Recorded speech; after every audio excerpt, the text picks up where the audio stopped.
Mga droga at patalim naman ang natagpuan sa latest na paggalugog sa Pogo Hub sa Porac, Pampanga. Nakausap din ng GMA Integrated News ang isa sa mga inilistang incorporator ng kumpanya sa likod ng Pogo. Nakatutok live si June Veneracion. June!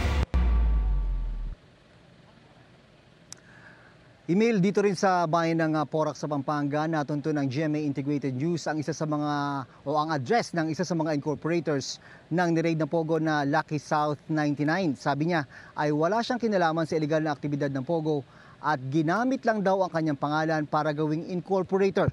Samantala nagpapatuloy naman ang paghahalughog ng mga otoridad sa loob ng compound na nakikita ninyo sa aking likuran.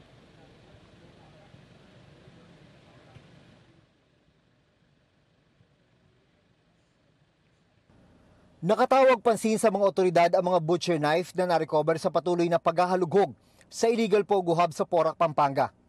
Dahil na rin ito sa mga report ng Presidential Anti-Organized Crime Commission o PAOC tungkol sa mga kaso umuno ng torture at pagpatay sa loob ng compound ng Lucky South 99 Outsourcing Incorporated.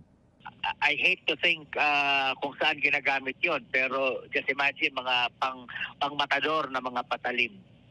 May ilang pakete rin ang hinihinalang shabu ang nakuha. Inaasahang matatapos ng search sa lahat ng 46 buildings sa loob ng compound.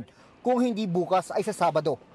We have to seek additional search warrant para doon sa mga sniffer dogs dyan sa area kasi maraming reports sa mga taong nasaktan, nawala, na-torture at allegedly di umano mga napatay dyan sa lugar na yan. That compound is full of mystery, so to speak.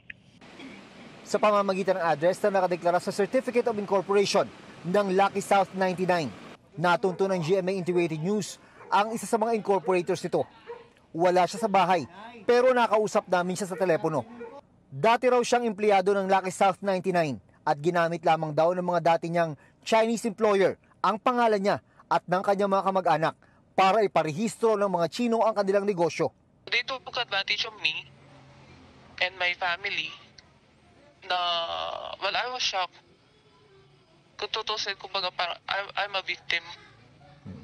We're a victim also.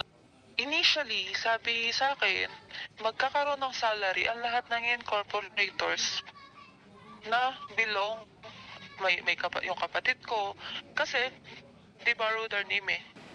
Nakahanda aniya siyang humarap sa investigasyon para linisin ang kanilang pangalan.